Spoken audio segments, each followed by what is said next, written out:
And now it is my privilege and honor to introduce this evening's keynote speaker. I know he's very, very excited to meet you all. Hailed by supporters as a kind, caring hero, an angel of mercy, and by critics as a controversial and morbid exploiter of death, nicknamed Dr. Death by the media, Dr. Jack Kevorkian remains to this day a pioneer in a medical practice that most doctors, in fact, most people, dare not address, assisting the terminally ill who suffer great discomfort in ending their lives with human dignity.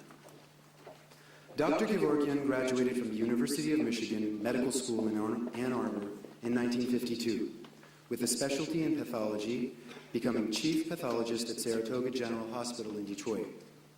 He published numerous articles highlighting his ideas on euthanasia and ethics in medical journals until he ended his pathology career to unconditionally devote himself to his proposed system of planned suicide deaths in clinics.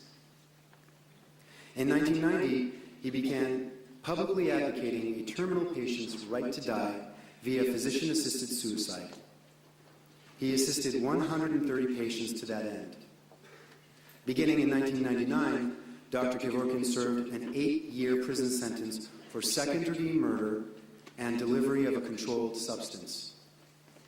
He was released from prison in 2007 with the agreement that he would not discuss assisted suicide during his 2-year parole. Having challenged the system and serving time for his convictions, he remained, however, undaunted in his beliefs.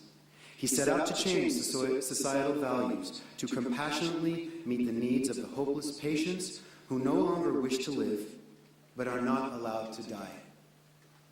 By virtue of this, he shed light on the often ignored Ninth Amendment to the Constitution, which focuses on personal liberty and natural rights. In the mid-1990s, when I studied here at UCLA, Dr. Kevorkian was a fixture in the news, and he was the subject of daily debates among students. He made us ask, is opposition to assisted suicide rooted in superstition, hysteria, religious belief that God gives life, so only God can take it away? Is suicide a sin? Dr. Kevorkian became a household name, and what he was doing at the time was alternately praised, condemned, or made the subject of macabre jokes. I remember telling this joke myself. What do you say when Dr. Kevorkian asks you how you are? I'm fine. I'm fine.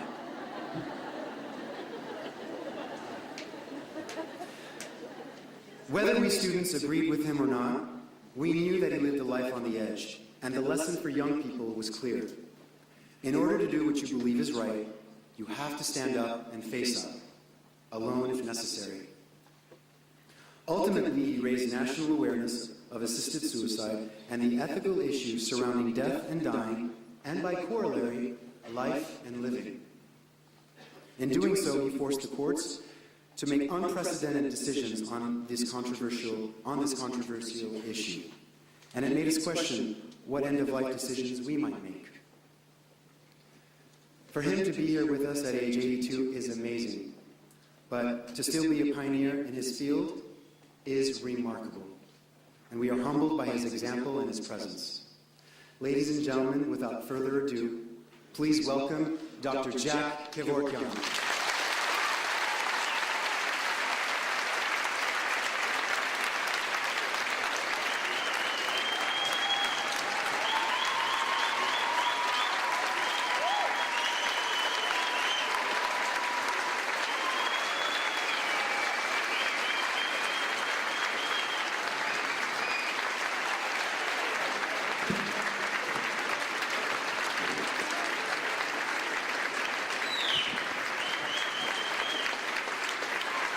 Okay.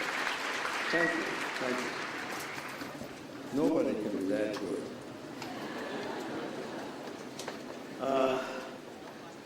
Isn't it strange that there's so much praise being heaped on me as an ex-con?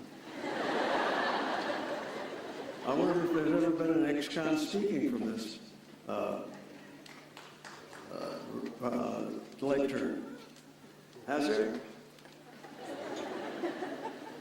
Well, anyway, you're going to hear more off-the-cuff comments from me. I got this big book here that I have to refer to once in a while so I can give an exact quote. I don't want to mislead you by just making up the wording.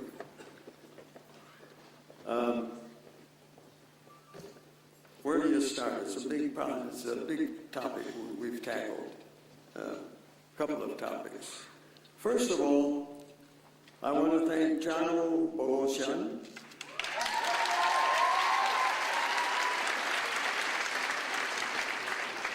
You know, he's the director of the Armenian Student Association. Nina Babayan, the president, and Nora Bedrosian, the secretary. Dr. Vegan, I like the name Vegan. Dr. Vegan Sepilian, president of the Armenian American Medical Society of California. I'm glad they didn't say Medical Association. I don't like the word Armenian mixed up with the AMA.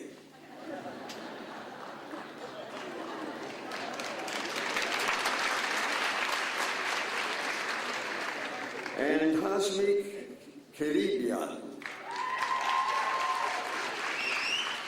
administrator of the AAMSC. Dr. Serine Melidonian, Vice President. Alex Kalognomos, the MC. I had a little discussion with him before I came out here. I said, are you sure that's Kalognomos and not Kalognomos? That was very presumptuous of me to tell a man that he's pronouncing his name incorrectly. And of course, the Honorable Rafi Ovanesyan, who had the great pleasure of meeting backstage just a while back, a few minutes ago. Born in America, and yet activist enough in American interests and issues to go back and become the foreign minister of the country.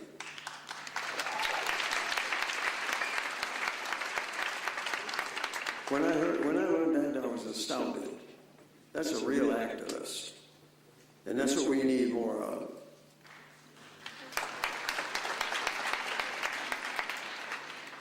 In the audience, we also have Anna Terian and Arthur Babayan, producers of Right to Exit, which is the earliest documentary made in my activities.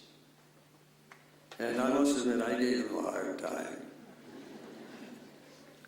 For which I apologize, Anna. And Dr. Chris Kevorkian, no relation to me. But I understand that she lost a job because of the name.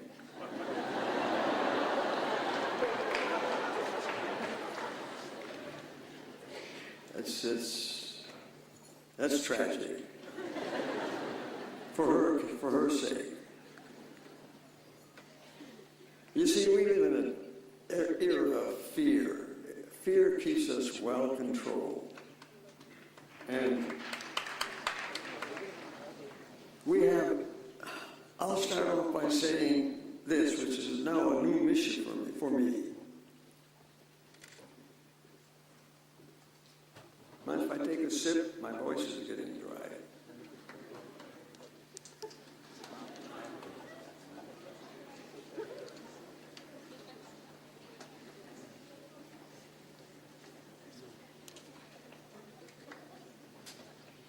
When I was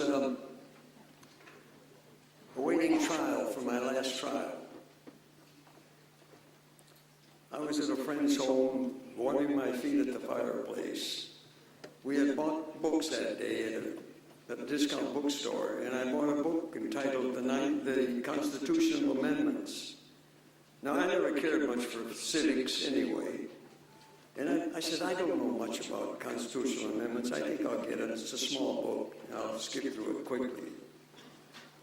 Everything was fine until I got to amendment number 9. And a big light went up over my head. I said, gee, I didn't commit a crime. I had the right to do that all along. That woke me up. I don't think many of you know about the 9th Amendment. You never taught about it in school. No one mentions it. It's never been used, although it's in the Constitution, in the Bill of Rights. You know, when the Founding Fathers were laying out the Constitution, many colonies objected because they said, you haven't listed any rights. We came away from a country that did that. They said, okay. Send us some suggestions and we'll put them in the rights. And so they have amendment number 1, amendment number 2, amendment number 3, and you all know these. You hear them all the time. You know, militia, carry guns, free speech, free assembly, free press. You heard all that. Every one is in the 9th Amendment. Every one. You didn't need any of them. The 9th Amendment is 21 words, and it's the most powerful amendment in the Constitution. Never been used by the corrupt Supreme Court. Never.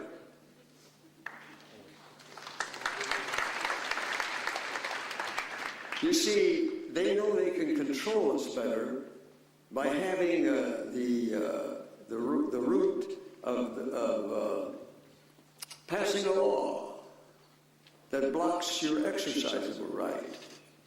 And they think, they try to teach us that laws, that rights and crimes are defined by words, created by words.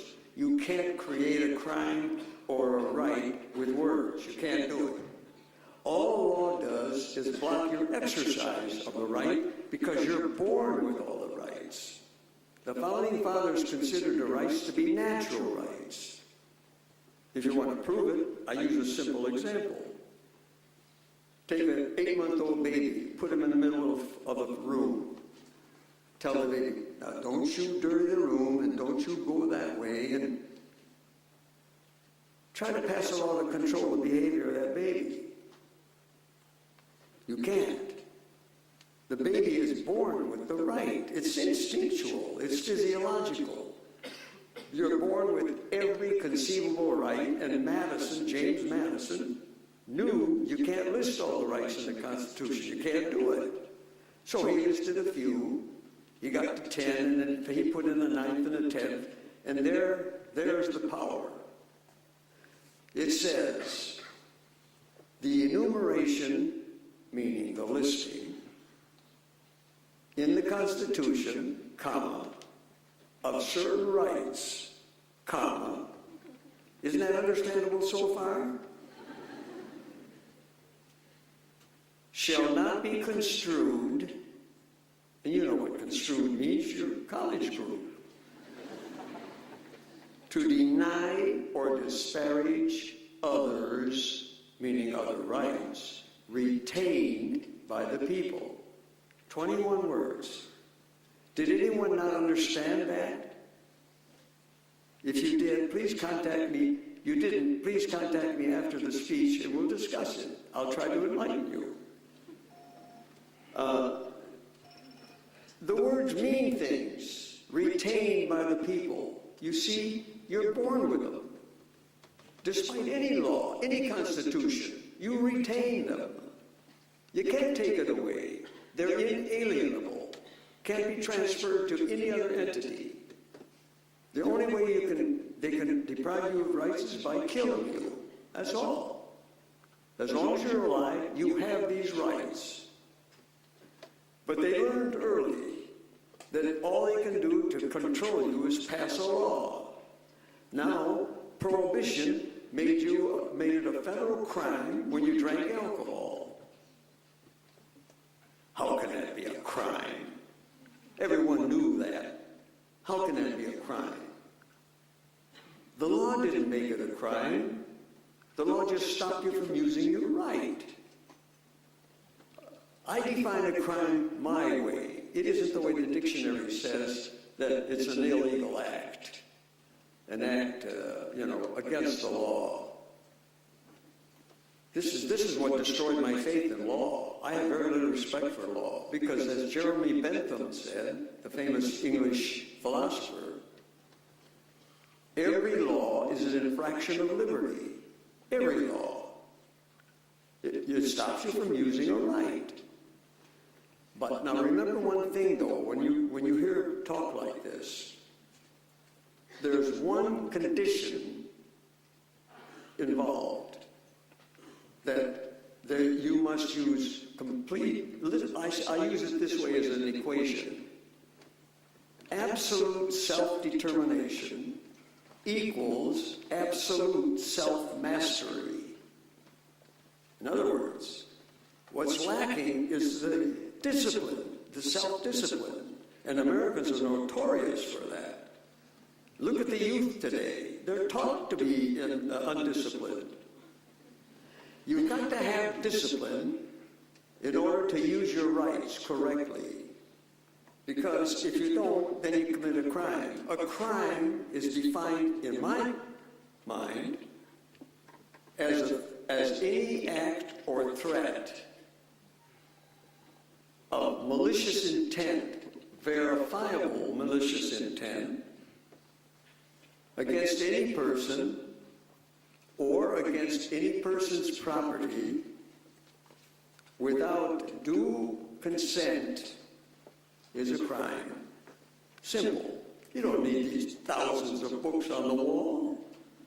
You don't need them. All you need is one thing you can't get: honest judges.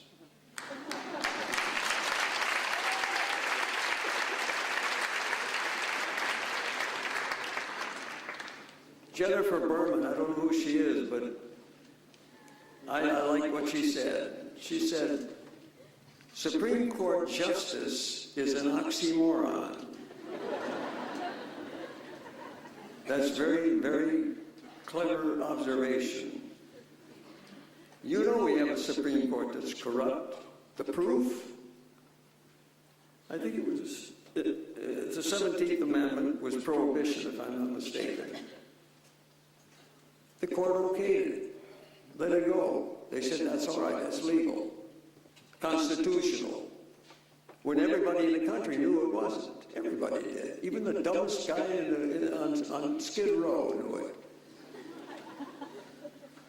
Now, how do we know they're liars? Because 3 years later, they changed their mind. There's 2 amendments to the Constitution we didn't need, because it's in the 9th Amendment. You're free to drink any kind of alcohol you want, whenever you want, as long as you don't harm anybody else. Gold at one time was a federal crime if you had it in your pocket. How could that be a crime? See, these are mechanisms of fear that control, and that's what we're all victims of. We are the most propagandized people in the world. You think Goebbels in Nazi Germany was a real propagandist? We can outdo him. Just look at our advertising industry.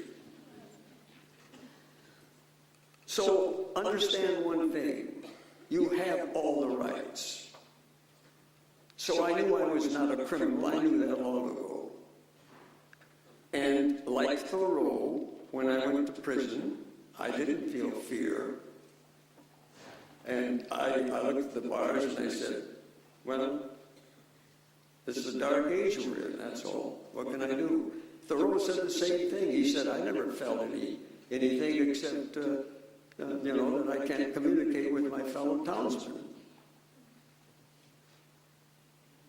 Well, let's get back to some things now that are more germane to Armenians.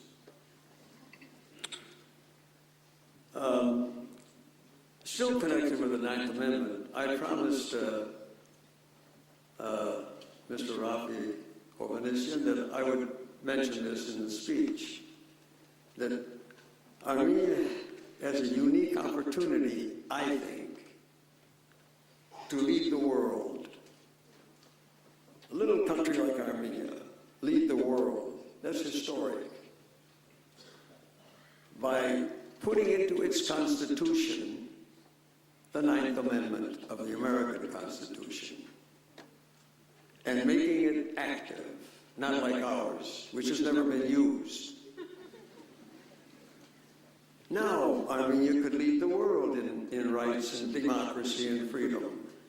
But you've got to avoid corruption, which I think is the problem there.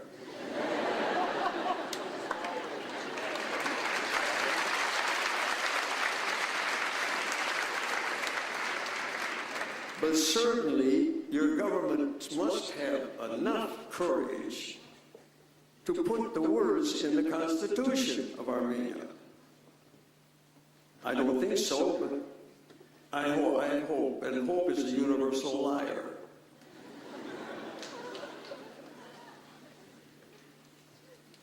I wish you would do that, because then you got to get rid of also your theocratic government. The church has got to lose some of its influence.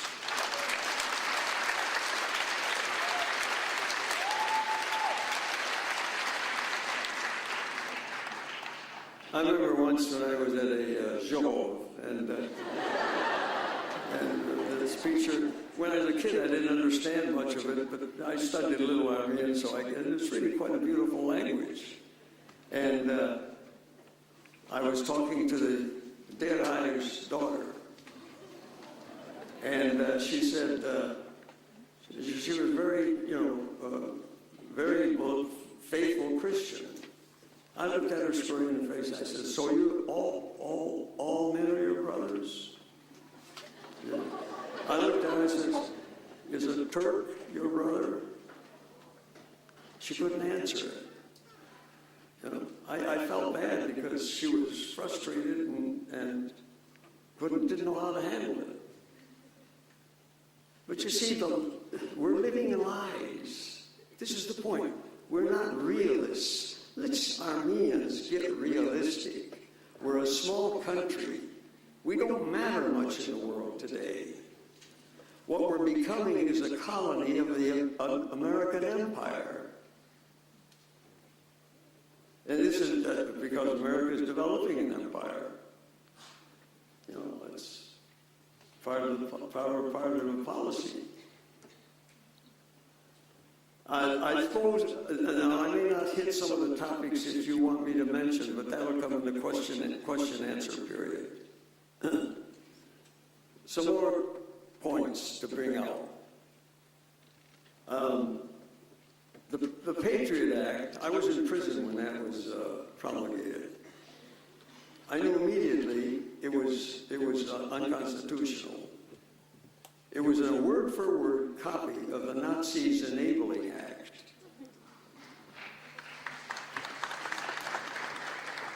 Which enabled the Nazis to go ahead with their program of destruction and genocide.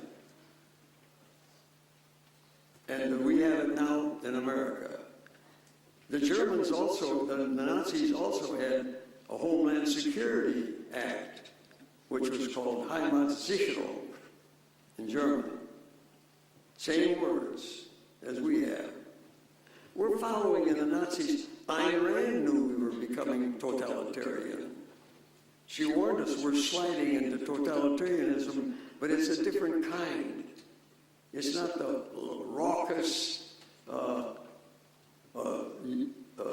noisy totalitarianism of delinquent youths. It's more genteel, soft, cryptic. But it's happening. We're now at a period in American history of what is the antithesis of democracy. Plato said it. The founding fathers knew it. That perpetual warfare is a sure and certain way to kill democracy. And that's what we have. America is the biggest warmongering nation in history, right now.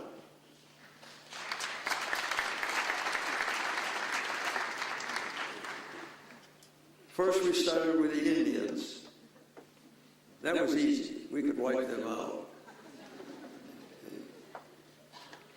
And then we started shenanigans, like the Mexican War that Thoreau went to jail for. Because he said if the American people were aware of this, they would never allow it, the Mexican War. Because President Polk was suspected of having provoked the Mexicans to attack us so that we could have the public behind us when we go to war. Doesn't that sound familiar? The same thing happened in World War II. I was a 13-year-old in 1941. And when I read what Roosevelt was demanding of the Japanese, I said, well, I would fight too, rather than willingly go back to the Dark Ages. They had to give up their military industry, go back to farming, pull all their troops out of the lands they conquered, all out of China, pull them back.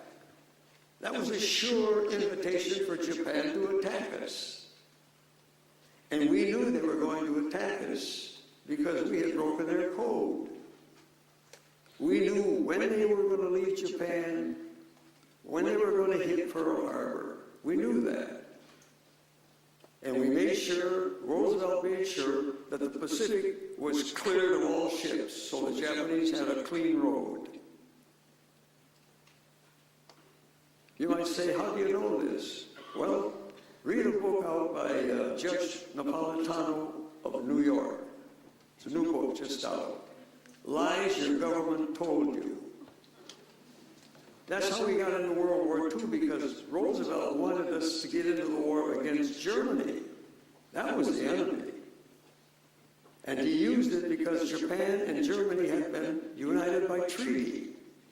So he knew that if he could provoke the Japanese to attack Pearl Harbor, the American people who were against the war before that, who said, keep us out of war. And Roosevelt lied several times, saying, I will not send your boys to another war.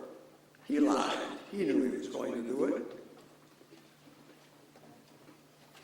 World War I ran across this, and I understand as part of the congressional record. Churchill supposedly said in 1936 that England was ready to make peace with Germany in April of 1917. And then what happened? America entered the war. Kept it going for another several million dead. And eventually the formation of Nazism and communism, all the bad stuff. America is a duplicitous country, and a very amoral one. Now everyone talks about 9/11, September 9/11. There's a lot of suspicion about what happened there. Well, Gore Vidal wrote a book in which he said the Taliban learned that America wanted Caspian oil from Azerbaijan, and that the Americans were planning to occupy Afghanistan. Well, Taliban didn't like that. So a month earlier, they hit New York. That was a preemptive strike. But it was invited by America, and I'm sure America knew it was coming, and when it was coming, because it's happened over and over. And we're living in a dictatorial country. And who runs the country? You think the president and Congress run the country? Congress passes a law. President signs it. Supreme Court says unconstitutional. No appeal. Who runs the country? Jefferson said his greatest regret in life was not reducing the power of the Supreme Court, not being able to. And I agree with him, because that's despotic. And that's why we're sliding into the totalitarianism we have. What we need is the power where it belongs in a democracy, in the people. We are the government.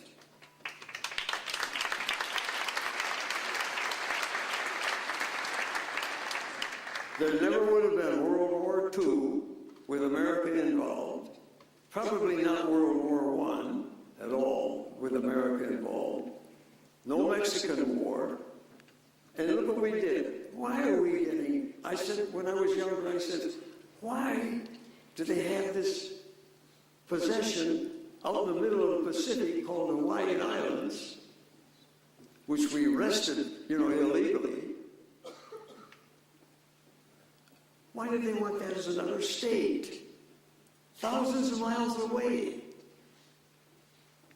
And then you have the Philippines, which you got illegally. Another one. You got the control of the Philippines. So the people who say that America is developing an American empire are correct. And they poo-poo that as all that's conspiracy theory.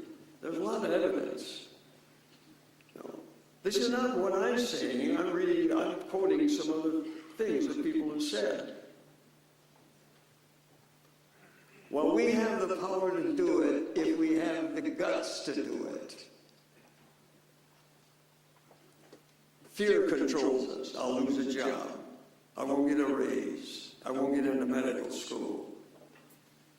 So you shut up and go along with the slaves.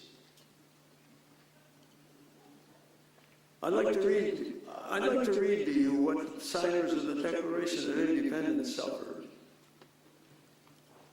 I don't think anybody today's got that kind of courage. By the way, courage, isn't just being brave and not even knowing what to do, but it's doing it right. That's courage. I think what's needed is what was recommended by Gore Vidal in his book. Oh, by the way, before I forget, all this patriotism. The only real patriots, according to one man, I got it in here, I don't want to take time to look it up, was being radical, the radicals. I'm a radical. When people say, ooh, that means violence, it doesn't mean violence. Those who know the meaning of the word radical know what that means. Radical comes from the Latin word for root. It gets to the root of the problem, not just fiddling around the periphery. I'm a radical. And you've got to be a realist as a radical. No mythology. See, are the people up to it? This is the question. Have we been dumbed down so long that our intellect is atrophied? We may be smart in certain subjects and brilliant in inventions and things, but you can still be unwise. I think we have the power. It's there in the Constitution. Women always had the right to vote. Always. We don't have to walk around street marches and posters saying, we want this. We don't need it. We got it. The highest law in the land, in the Constitution, thanks to James Madison. Never been used. Had it been used, of the 27 amendments we have now in the Constitution, only 7 would have been necessary if the government had used the 9th Amendment. Only 7. And Jefferson warned us, the Constitution should not be amended frequently because it loses all its prestige and before long lost sight of altogether. He warned us specifically about amendments. And that's another ploy to enslave us a little more. I don't like wearing seat belts.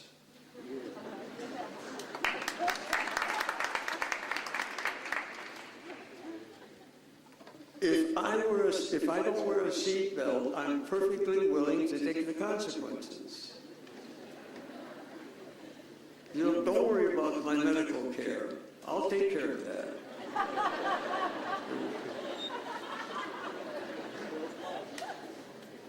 I don't know. The ancient Lao Tzu had one. He said, the more prohibitions you have, the less virtuous people will be.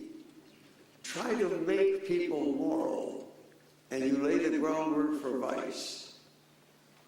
And that's what we're doing. The law is going to protect us from ourselves. Seat belts. Why don't they do it with bungee jumping, which is more dangerous? We let that all slip through our fingers because we let go of our power. We're distracted with Super Bowls and Disneylands.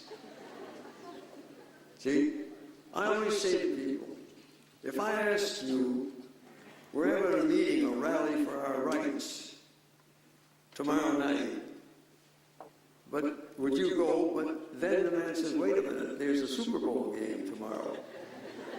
Which one do you think he'd go to? That's why we're where we are. That's why we're enslaved. And we deserve it. We've given up the greatest... Let me read you what Mark Twain said.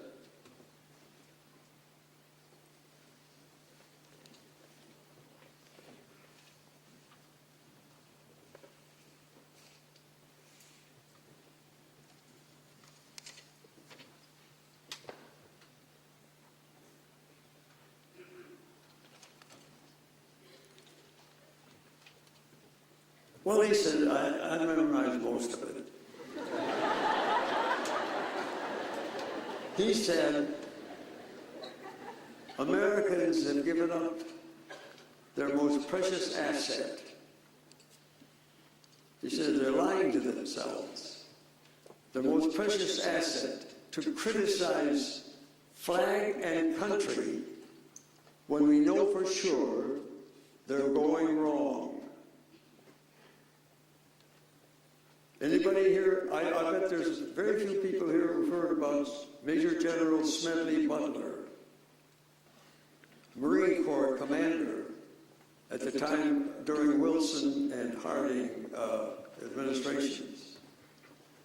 He said, I was a big hitman, big gangster for the businessmen and the politicians. I was in Guatemala.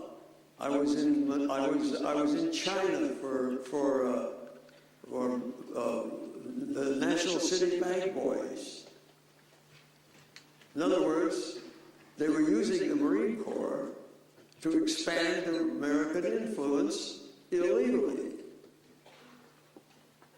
Smedley Butler said, war is a racket.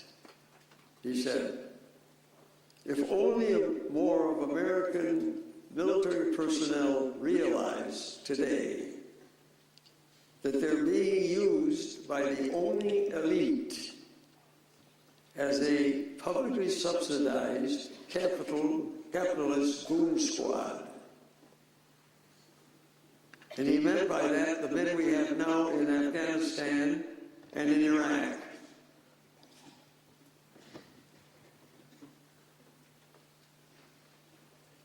Butler was right. I mean, we have no business doing that. And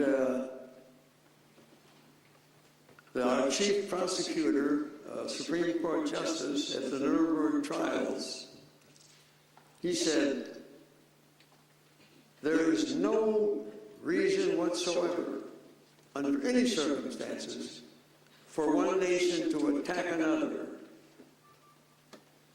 to force it to change and agree with what it wants. And yet we do it. And we wrote we were the ones pushing for the Nuremberg Code.